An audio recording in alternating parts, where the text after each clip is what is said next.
أعوذ بالله من الشيطان الرجيم. بسم الله الرحمن الرحيم. ومثل الذين ينفقون أموالهم ابتغاء مرضات الله وتثبيتا من أنفسهم كمثل جنة بربوة أصابها وابل فآتت أكلها ضعفين فإن لم يصبها وابل فطل والله بما تعملون بصير.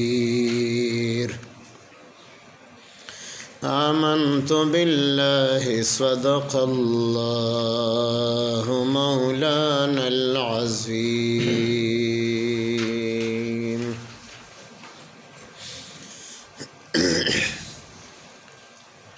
دین مخی آیاتون مبارکو کی د صدقې اجر او ثواب په کومو خبرو باندې ضایع کیږي ختمیږي. هغه درې خبرې وې د هغې ذکر یې وکړو چې یو په هغې کې اثباتلو او دویم په هغې کې تکلیف رسول د صدقې نه وروستو او دریم د ریاکارۍ او نمایش په نیت باندې صدقه کول. وی تاسو د دې دریو خبرو نه ځان بچ وساتئ. زباتلم مه کوئ، چاته تکلیف هم مه ورکوئ او ریاکاري او نمایش دپاره هم عمل مه کوئ. اوس د هغې خلقو الله پاک ذکر کوي چې د دریو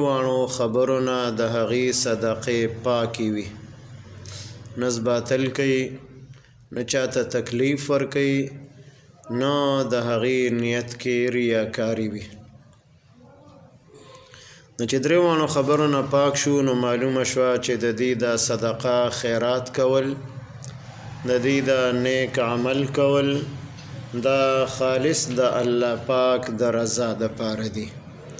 او په دې آیت مبارک کې دغه خبره ذکر کړې ده، ابتغاء مرضات الله، چې د دې غرض او مقصد د الله پاک رضا کول وي. چې زه د صدقه او خیرات کومه، زه د نیک عمل کومه چې په دې باندې الله پاک زمانه رضا شي. په دې نیت باندې نیکی کول د خپل ځان دپاره یا بل چا سره نیکی کول، صدقه خیرات کول چې خالص د الله پاک د رضا دپاره وي. نو اصل په اعمالو کې هغه نیت دی، په نیکو اعمالو کې انما الاعمال بالنیات، چې د اعمالو دارومدار دا په نیت باندې دی. او بل حدیث مبارک کې راځي نیت المؤمن خیر من عمله، د مؤمن نیت دا د هغه د عمل نه بهتر دی. په قیامت کې به یو کس خپل عمل نامه وګوري چې په هغې کې به د ټول عمر د تهجد ثواب لیکلی شوي او ده به یو ورځ هم تهجد نه یې کړي. نو دی به حیران شي چې ما خو چېرته تهجد نه دی کړي او زما په عمل نامه کې د تهجد ثواب لیکلی شوی دی. نو ده ته په جواب کې وویلی شي چې کله به تا د اوده کېدلو اراده وکړله نو ته به په دې نیت باندې اوده شوې چې زه به تهجدو ته پاسمه،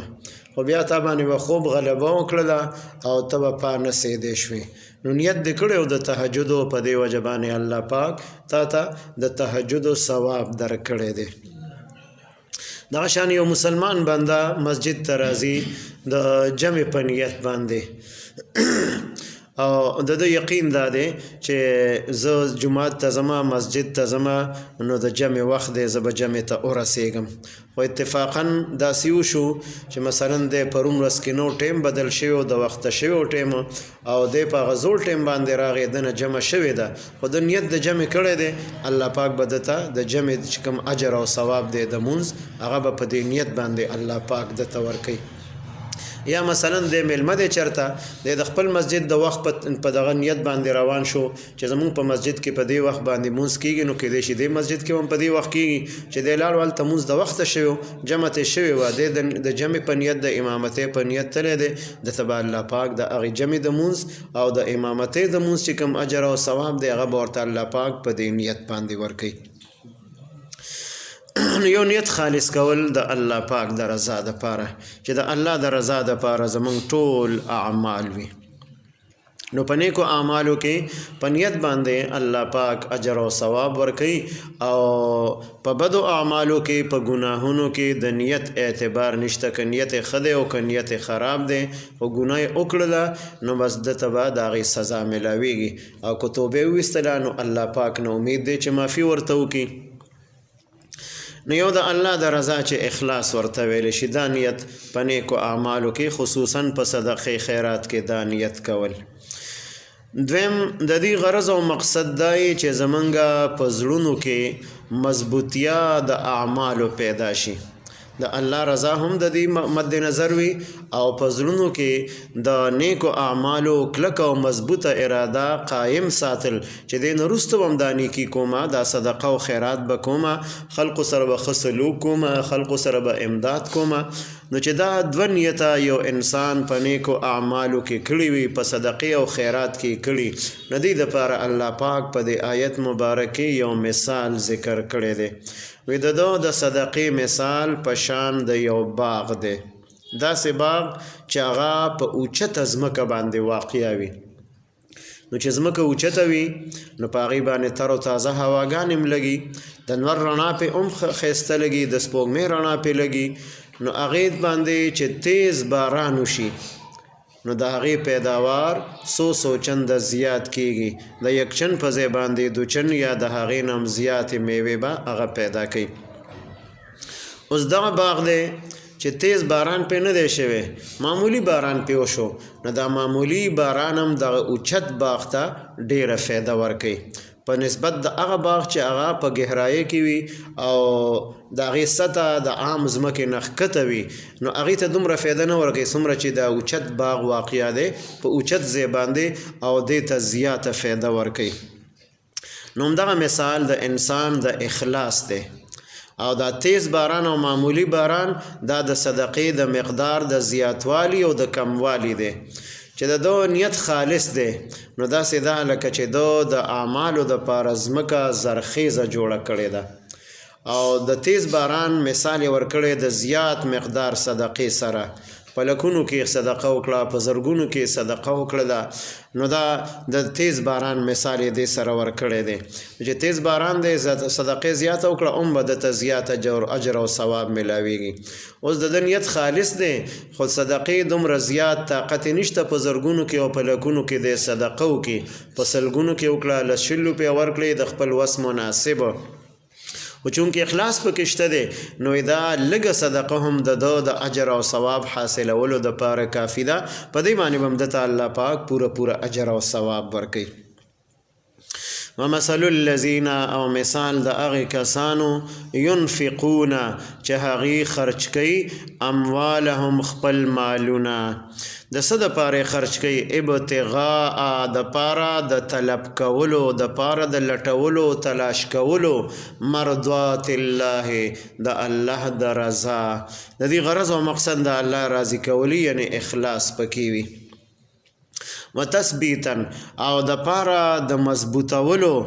د نیکو اعمالو د ارادو من انفسهم د دوی په زړونو کې چې دا اراده د نیکو اعمالو د نیت د نیکو اعمالو دا برقرار پاتې شي او د دین وروسته بیا هم ورته الله پاک د نیکۍ توفیق ورکوي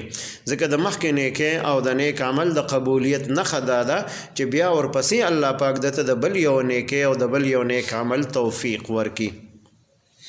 نو د الله رضا او په زړونو کې مضبوطیا پیدا کول د اعمالو د ارادې او د نیت. کمثل جنت دا پشان د یو باغ دی. جنت ته جنت ځکه ویلی شي چې جنتونه هغه باغونه دي، د میوو بوټي به پکې او د ګلونو بوټي به پکې، ښایسته ښایسته ونې به وي، باغونه به وي، نو ځکه جنت ته جنت ویلی شي. خو دلته ترېنه مراد د دنیا باغ دی. بربوتن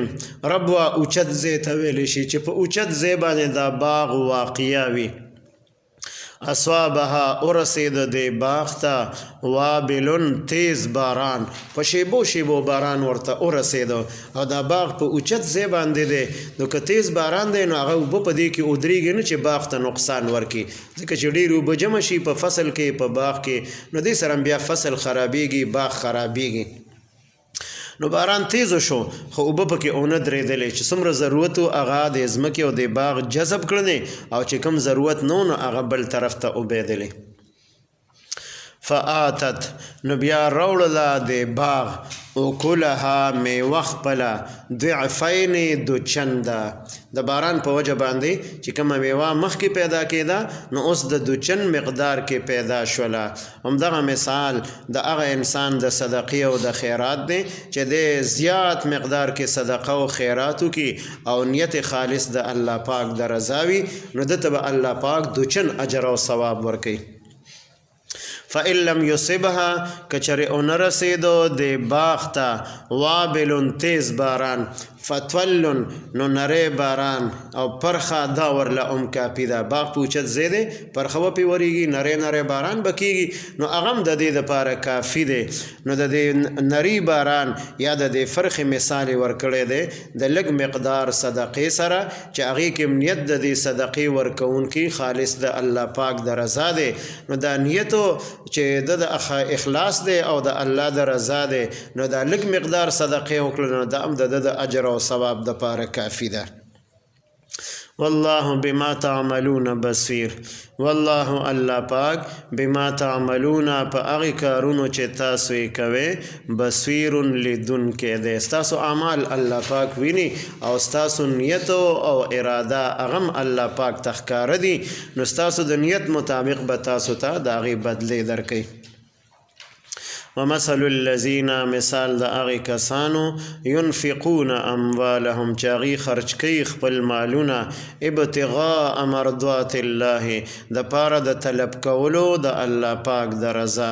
وتثبیتا او د پاره د مضبوطولو د نیکو اعمالو د ارادو من انفسهم په خپلو زړونو کې. کمثل جنت په مثال او پشان د یو باغ دی بربوتن چې په اوچت ځای باندې واقع وي. اصابها ورسید د باغ ته وابل تیز باران فآتت نو راوړه د باغ اکلها میوه خپله ضعفین دوچن، زیاته میوه پیدا کړله او مالک په هغې باندې خوشحاله شو. فإن لم یصبها کچرې ونه رسید د باغ ته وابل تیز باران فتولن نو پرخه ورله کافی ده. والله بما تعملون بصیر او الله پاک په هغې کارونو چې تاسو یې کوئ ښه لیدونکی دی.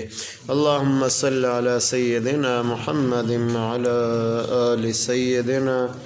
ومولانا محمد وبارك وسلم.